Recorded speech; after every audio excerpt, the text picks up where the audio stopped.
ત્યાં જઈને નિત્ય ક્રમમાં બાકીના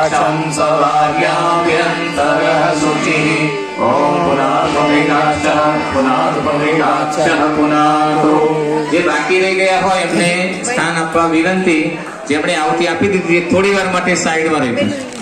કેળાની સાલ છે પેલી ગાય છે એને ખબર દેજો.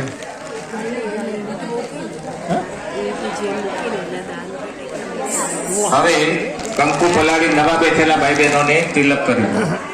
ઓમ ચંદન શ્યામહર્પુણ્યમ પવિત્રમ પાપનાશનમ આપદામહર્ગે નિત્યમ લક્ષ્મી તિષ્ઠતિ સર્વદા. એકબીજાને તિલક કર્યું. ગાયત્રી મંત્ર